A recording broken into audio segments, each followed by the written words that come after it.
새날을 여는 새벽 말씀 나눔입니다. 오늘은 2024년 9월 9일 월요일이고 말씀을 전하는 저는 강민 목사입니다. 오늘 우리가 함께 나눌 말씀은 열왕기하 16장 7절로부터 11절까지 말씀입니다.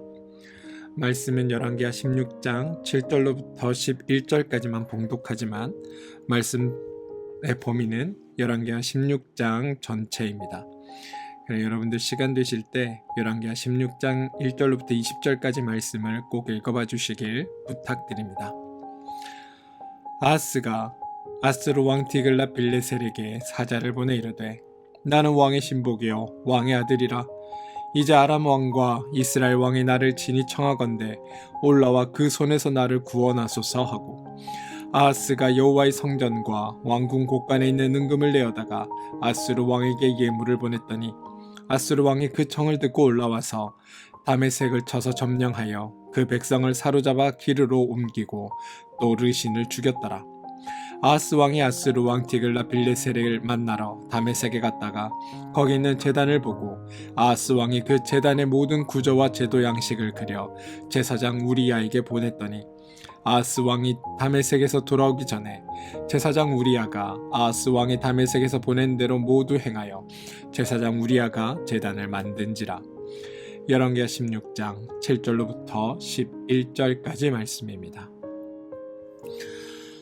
분열된 이스라엘에 대해 흔히 솔로몬의 아들 르호보암이 왕이 된 남유다가 전통성이 있고, 노동 감독관이었던 여로보암이 왕이 된 북이스라엘은 쿠데타로 세워진 불법의 나라다라고 오해하시는 분들이 있습니다. 그런데 사실은 전혀 그렇지 않습니다. 솔로몬이 죽었을 때 나라가 두 개로 분열됩니다.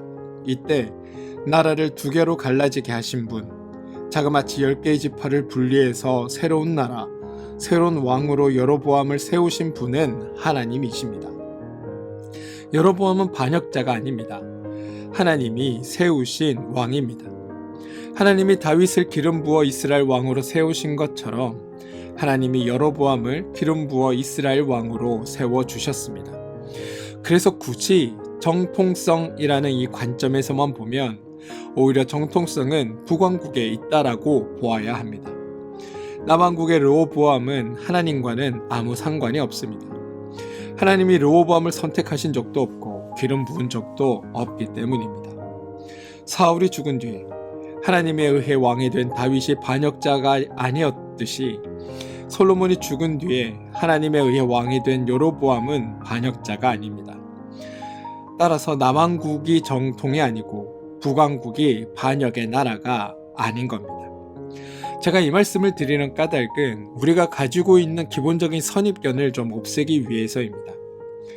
북왕국은 하나님을 떠난 반역의 나라이니까 온갖 우상 숭배와 패역함이 만연하다가 결국에는 나라가 빨리 망할 수밖에 없었고, 남왕국은 다윗의 후손이고 여호와의 성전이 있기에 하나님께서 늘 도와주셔서 나라를 유지했다고 생각하는 오해와 착각과 왜곡이 사실은 말씀을 읽는 우리에게 있습니다.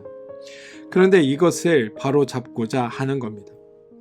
여호와 보시기에 남유다와 북왕국, 사실은 북이스라엘은 하나도 다를 것이 없습니다.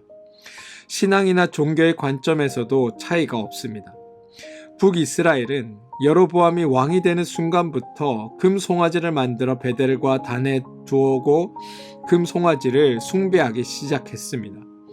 남유다는 나라가 나누어지기 이전부터 이미 시돈 사람의 여신인 아스다롯과 암몬 사람의 가증한 밀곰과 모압의 가증한 그모스, 암몬 자손의 가증한 몰록을 섬기는 우상 숭배를 행했습니다. 나라가 갈라진 후에는 남유다의 르호보암 왕이 아버지의 우상 숭배를 회개하면서 예루살렘 앞 산에 있던 우상 신전들을 모두 제거하고 하나님만 섬기겠다라고 한 게 아닙니다. 우상들을 몰아내지 않았습니다. 굳이 비교를 하자면 북이스라엘은 하나님을 버리고 금송아지를 섬겼지만 이건 그냥 타 종교를 믿은 것이라고 생각하면 편하고, 남유다는 여호와를 그냥 둔 채로 새로운 종교를 또 수입했으니 사실은 혼합 종교라고 보는 것이 더 타당합니다. 따라서 굳이 비난을 하자면 북이스라엘은 단지 다른 신을 섬겼고 남이스라엘은 여호와를 왜곡시키고 변질시켰으니까 오히려 남이스라엘이 훨씬 더 악한 일들을 행했다라고 보아도 무방할 정도입니다. 굳이 비교하자면 그렇다는 겁니다. 열왕기서를 보시면 남왕국의 경우는 솔로몬이 이방 나라들의 신들을 수입한 이후에 여전히 다른 나라의 신들을 수입하고 있었음을 보게 됩니다. 오늘 본문에서 여러분, 우리는 북왕국에 관한 기록에서는 전혀 살펴볼 수가 없는 오직 남왕국에서만 벌어지는 회개한 사건을 만나게 될 겁니다. 열왕기하 16장에서 남유다의 12번째 왕인 아하스 왕의 이야기가 등장합니다. 10번째 왕인 아시아라는 16세의 왕이 되고 52년간 남유다를 통치했다라고 나오는데, 그는 중간에 나병에 걸려 별궁에 거하게 됩니다. 그리고 그때 요담이 이 남유다를 다스리게 됩니다. 일종의 이중 통치가 일어난 셈입니다. 선대왕은 별궁에 있고 실제 왕은 왕궁에 있었습니다. 그런데 그 요담이 죽고 요담의 아들인 아하스가 20세의 왕이 된 것입니다. 참으로 오랜만에 남유다가 반역이 아니라 승계에 의해 새로운 왕이 등장하게 되었습니다. 그런데 이렇게 등장한 아하스 왕에 대한 평가가 16장 2절로부터 4절에 등장합니다. 아하스가 왕이 될 때의 나이가 20세라 예루살렘에서 16년간을 다스렸으나 그의 조상 다윗과 같지 아니하여 그의 하나님 여호와께서 보시기에 정직히 행하지 아니하고 이스라엘의 여러 왕의 길로 행하며 또 여호와께서 이스라엘 자손 앞에서 쫓아내신 이방 사람의 가증한 일들을 따라 자기 아들을 불 가운데로 지나가게 하며 또 산당들과 작은 산 위와 모든 푸른 나무 아래에서 제사를 드리며 분향하였더라 라고 등 이야기가 나옵니다. 이스라엘 왕에 대한 평가는 여러분, 지난주에도 말씀드렸다시피 그 왕이 행한 업적이나 그 왕이 행한 치적들로 판단되는 것이 아닙니다. 그가 얼마나 하나님의 뜻을 알았으며 하나님과 친밀했으며 하나님의 뜻 가운데로 행하고 하나님의 말씀 가운데로 살았는지가 왕에 대한 평가의 기준이었다고 말씀을 드린 적이 있습니다. 오늘 이 아하스 왕에 대한 평가를 살펴보면 다른 왕들에 대한 평가와 비교했을 때 공통점과 차이점이 있음을 보게 됩니다. 공통점은 이 왕에 대한 평가 기준입니다. 다른 왕들에 대해 여호와 보시기에가 등장한 것 같이 아하스 왕에 대해서도 하나님 여호와께서 보시기에 정직하게 행하지 아니하였다라는 평가가 등장합니다. 그리고 이 평가가 나타난 것으로 볼 때 아하스는 하나님의 마음으로 통치를 행한 것이 아니라 죄의 마음으로 통치를 행했다라고 우리는 판단해 볼 수 있습니다. 이 아하스 왕에 대한 평가가 다른 왕들에 대한 평가와 차이가 나는 점이 하나 더 있습니다. 3절인데요. 이스라엘의 여러 왕의 길로 행하며 이런 표현과 여호와께서 이스라엘 자손 앞에서 쫓아내신 이방 사람의 가증한 일을 따라가 이 아하스에 대한 평가라는 겁니다. 이것이 왜 차별이냐, 이것이 왜 독특하냐 하면 아하스가 여러분 남유다의 왕이기 때문입니다. 북이스라엘 왕에 대해서는 여로보암의 길을 따라 행하다라는 표현이 거의 복사되어 나타나다시피 합니다. 그런데 남유다의 왕에 대해서는 이스라엘의 여러 왕의 길로 행하며라는 표현이 오늘 처음 등장하고 있습니다. 그리고 정말 특별하게 아하스가 이방 사람의 가증한 일을 따라 행했다고 평가하기도 합니다. 이 평가는 여러분 나중에 이스라엘 모든 왕 중에 가장 악한 왕으로 알려진 므낫세 왕에게 해당하는 표현입니다. 아하스가 독특한 일, 다시 말해 다른 왕들과 차별된 일을 행했다면 도대체 무슨 일이 있었는가, 우리는 이걸 살펴봐야 합니다. 오늘 말씀 5절 이하를 보시면 당시의 국제정세와 아하스의 조치들이 등장함을 볼 수 있습니다. 우선 국내적으로는 북이스라엘은 계속되는 반역으로 인해 나라가 급속도로 쇠약해집니다. 샬룸, 므나헴, 베가, 호세아가 각각 반역을 일으켜 왕이 되었고, 유다의 아하스 왕이 된 것은 북이스라엘의 베가와 호세아가 통치하던 시기입니다. 국제적인 관점으로 봤을 땐 아수르가 성경에 등장하는 시기이기도 합니다. 그동안 유다와 이스라엘의 전통적인 전쟁 상대는 아람이었습니다. 엘리야와 엘리사가 거의 패할 것 같은 전쟁에서 하나님의 도움으로 극적으로 승리하게 해줬던 대상들이 주로 아람이었습니다. 그런데 이스라엘은 반복되는 반역으로 약해졌고, 아람은 당시 신흥 왕국인 아수르가 세력을 넓혀가는 과정에서 연약해집니다. 아수르는 창세기와 민수기에 소개된 이후 전혀 언급이 없다가 열왕기하 15장 19절과 29절부터 아수르가 나타납니다. 그런데 열왕기하 15장은 북이스라엘과 아수르의 관계를 소개한 것이고, 열왕기하 16장 5절 이하에 이제 남유다와 아수르의 관계가 처음으로 소개되는 겁니다. 당시 상황이 5절입니다. 이때의 아람 왕 르신과 이스라엘 왕 르말라의 아들 베가가 예루살렘에 올라와서 싸우려 하여 아하스를 둘러쌌으나 능히 이기지 못하니라. 당시에 아람의 르신이 엘랏을 회복하여 아람에 돌리고 유다 사람을 엘랏에서 쫓아내었고, 아람 사람이 엘랏에 이르러 거기에 거주하여 오늘까지 이르렀더라 라고 이야기합니다.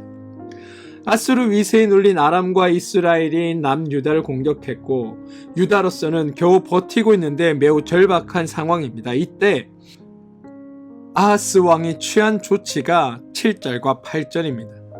아하스가 아수르 왕 디글라 빌레셀에게 사자를 보내 이르되, 나는 왕의 신복이여 왕의 아들이니 이제 아람 왕과 이스라엘 왕이 나를 치니 청하건대 올라와 그 손에서 나를 구원하소서 하고, 아하스가 여호와의 성전과 왕궁 곳간에 있는 은금을 내어다가 아수르 왕에게 예물로 보냈더니입니다. 북이스라엘의 침략이라는 이 문제를 해결하기 위해 강대국 아수르를 끌어들여 더 큰 문제를 이야기하고 있다라고 성경은 말하고 있는 겁니다. 여러분, 본문에 성전이 언급되기에 성전에 관한 큰 그림을 하나 확인하고 가겠습니다. 다윗이 준비를 하고 솔로몬이 성전을 세웠습니다. 그런데 여호와의 성전이 지어진 이후에 성경에 여호와의 성전에 대한 언급이 거의 없다라는 것을 여러분 아십니까? 성전이 지어지기는 했습니다. 그리고 성닭의 봉헌식도 행합니다. 그런데 열왕기에 성전에 관한 기사 자체가 거의 없습니다.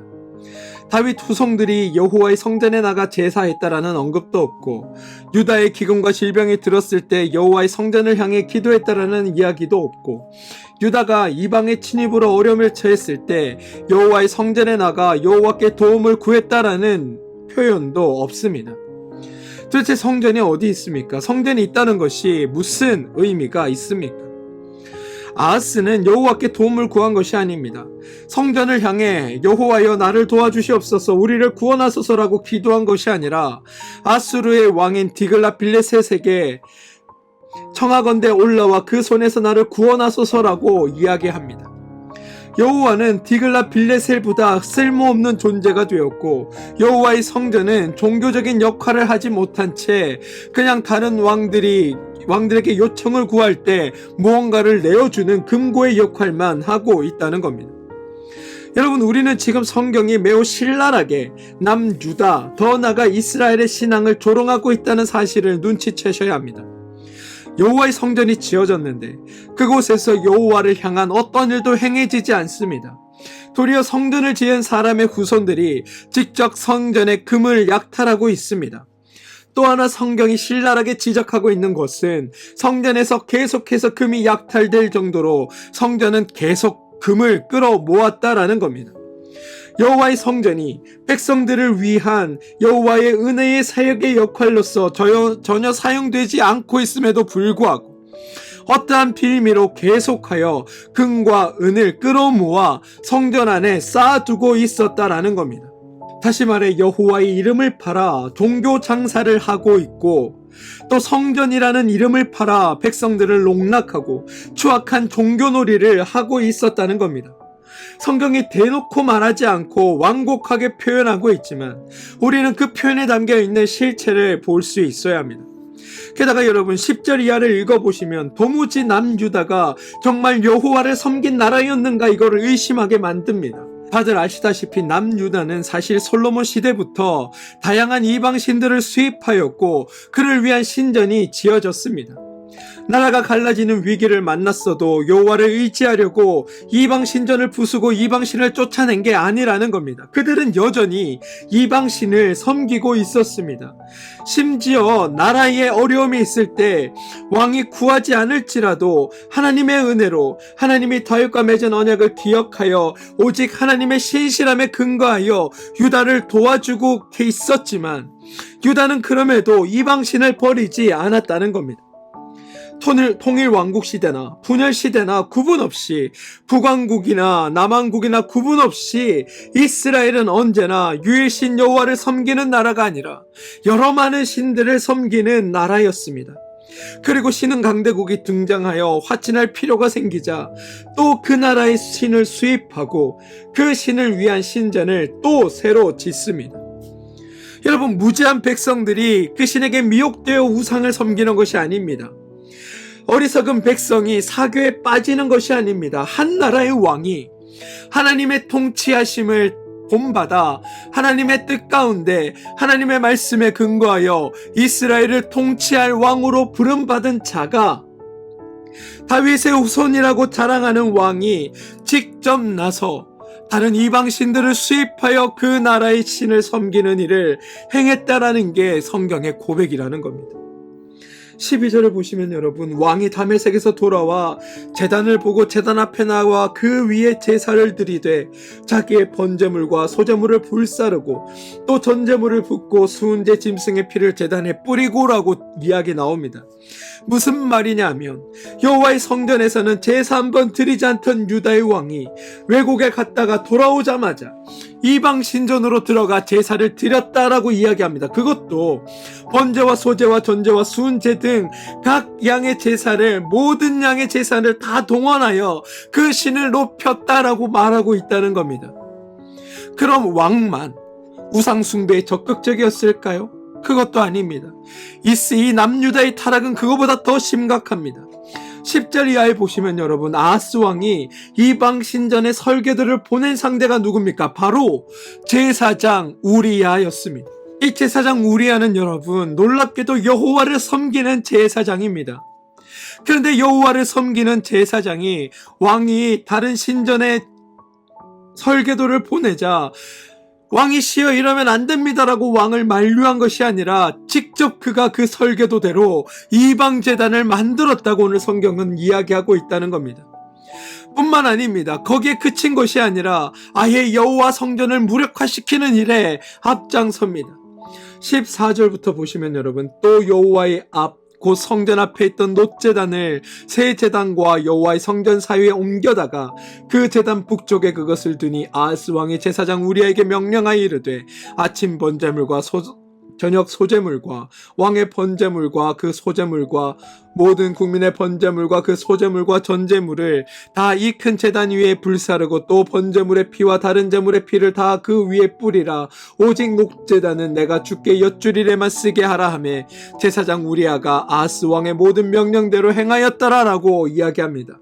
이것뿐만이 아닙니다. 여러분, 17절부터 보시면 아하스 왕이 물두멍 받침의 옆판을 떼내고 물두멍을 그 자리에서 옮기고 또 놋바다를 놋소 위에 내려다가 돌판 위에 그것을 두며 또 안식일에 쓰기 위하여 성전에 건축한 낭실과 왕이 밖에서 들어가는 낭실을 아수르 왕을 두려워하여 여호와의 성전 옆에 옮겨 세웠더라라고 이야기하고 있습니다. 보십시오 여러분, 왕의 요구대로, 왕의 명령대로 이방 신을 위한 제단을 직접 만들고 심지어 여호와 성전의 기구들을 옮겨 이방 신을 섬기는 일에 사용한 이 사람을 정말 여호와의 제사장이라고 우리가 말할 수 있겠습니까? 원래 제사장은 여러분, 하나님의 상징적인 존재였습니다. 다른 지파들은 가나안에서 땅을 분배받았지만 제사장을 맡은 레위 지파만은 땅도 없이 여호와만을 기업으로 삼아 오직 여호와를 의지하며 사는 무리로 불리움 받았습니다. 그러나 이스라엘 역사에서 제사장은 여호와의 사람이라는 이 상징성을 상실한 겁니다. 사사기 17장에서 여러분, 제사장 미가가 집에 우상을 만들어 놓았고 19장에서 레위인이 첩을 두고 살고 나중에는 첩을 12도막 살인내어 이스라엘의 내전을 일으키는 장본인이 되기도 합니다. 다윗은 살생부에서 제사장의 이름을 올려놓았고 아달랴 시대의 제사장 여호야다는 직접 왕을 중이고 새로 왕을 세우는 정치 세력의 선봉에 섭니다. 요아스 시대의 제사장들은 성전 수리를 거부하기도 했으며 왕이 성전의 금을 약탈하고 기명을 막 가져가도 그것을 막으려 하지 않았고, 심지어 오늘 이 제사장 우리아는 아수르 왕을 두려워하는 왕을 위하여 성전 기물들의 위치를 조정하며 또 다른 이방 신을 위한 제단을 만드는 일에 적극적으로 가입하는 일까지 하게 되었다는 겁니다. 여러분, 정말 한심하지 않습니까? 게다가 이러한 경향은 더욱더 확대되어 가서 신약의 복음서에 오면 여러분, 아예 이스라엘의 절대 권력자 집단이 되어 예수를 죽이는 일을 주도하는 역할까지 하게 됩니다. 왕과 제사장 모두 권력을 탐하고 한때는 경쟁하고 한때는 협력하여 여호와를 무시하고 하나님의 성전을 무의미하게 만들고 제사를 무가치하게 만드는 일에 앞장서고 있다는 것. 이게 여러분, 성경이 고발하는 이스라엘의 신앙이고 종교이고 정치이며 나라의 실체라는 겁니다. 그럼 여러분, 이런 일은 왜 생겼을까요? 사실은 더 이상 하나님을 의지하지 않고 하나님의 뜻과 하나님의 마음과 하나님의 방식에 아무런 기대나 아무런 관심을 두지 않았기에 생겨난 일이라는 겁니다. 왕은 하나님이 그 왕을 왕으로 삼으신 이유를 잊어버렸습니다. 제사장들은 자신들이 제사장이 됨으로 말미암아 하나님의 상징적인 존재라는 하나님의 뜻을 잊어버렸습니다.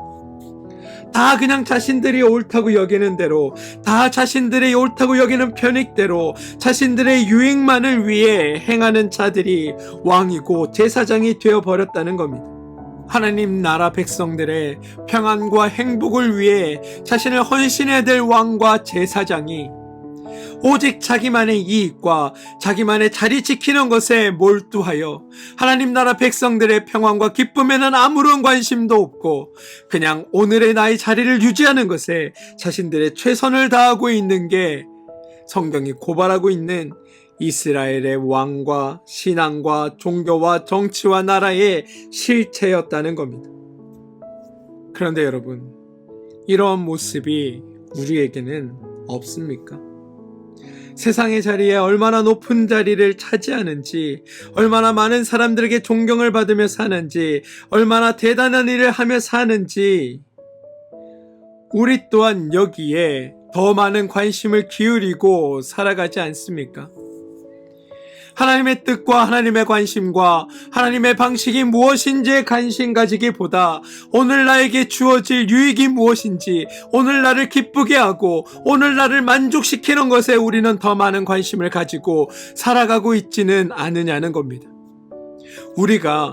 우리를 이끄시고 완성하시고 우리의 삶을 주장하시는 하나님께 관심을 잃어버리는 순간, 그분의 뜻이 무엇인지, 그분의 의도가 무엇인지, 그분의 방식이 무엇인지에 대한 우리의 관심이 사라지는 순간 우리 또한 이스라엘 왕과 제사장들처럼 될 수밖에 없다는 것, 우리는 이 사실을 늘 명심하고 살아야 한다는 겁니다. 사실 우리가 세상에서 얼마나 존경받는지, 얼마나 높은 자리에 이르는지 하나님은 그것이 별로 관심 가지는 사항이 아닙니다. 그런 것들은 하나님께 아무런 의미가 없습니다.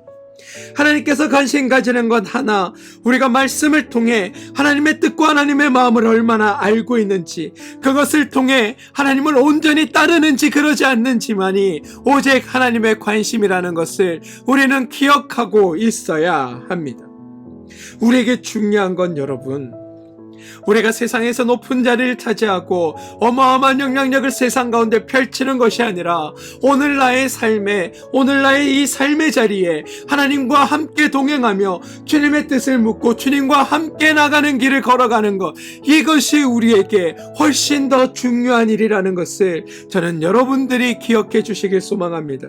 그리고 우리가 온전히 주님을 알고 주님을 따를 때 하나님으로 말미암아 우리의 삶이 행복해질 수 있음을 우리는 늘 기억하고 살아야 하는 겁니다. 여러분, 성도의 복됨은 성도의 온전한 기쁨은, 성도의 참된 행복은 우리가 세상에서 어떤 자리를 차지하고 있는지, 어떤 것을 누리며 사는지에 달려있지 않습니다. 오직 하나님을 바로 알고 하나님을 따를 때 하나님으로부터 주어지는 것들임을 기억하시고, 하나님을 아시고 하나님의 뜻 안에서 하나님의 이루심과 완성하심을 통해 우리의 삶이 만들어가져 있음을 깨달으시고, 우리의 모든 것을 하나님께 의탁하며 하나님만을 의지하며 하나님만을 우리 삶의 주인으로 모시며 살아가는 일들이 여러분 가운데 있게 되길 소망합니다. 우리가 하나님께 전적으로 의존적인 존재가 될 때, 하나님께 모든 것을 의탁하고 의지하는 존재가 될 때 하나님의 이루심을 보게 될 것이며, 하나님의 이루심 속에 참된 기쁨과 행복을 누리며 살아가게 될 것입니다. 저는 여러분들이 하나님의 온전한 뜻 안에서 그 모든 것들을 누리며 살아가는 복된 삶으로 살아가시길, 또 그런 삶을 이루며 살아가는 여러분들 되시길 주님의 이름으로 축원드립니다. 함께 기도하겠습니다. 주님, 우리의 삶에서 참된 행복이 내가 가진 것으로, 내가 누리는 것으로 이루어지는 것이 아님을 발견하게 하여 주시옵소서. 우리의 참된 행복은 하나님을 온전히 의지하고 따를 때 하나님의 이루심으로 완성되는 것임을 알게 하여 주시고, 참된 믿음의 길을 걷는 우리가 되게 하여 주시옵소서. 예수님의 이름으로 기도합니다. 아멘.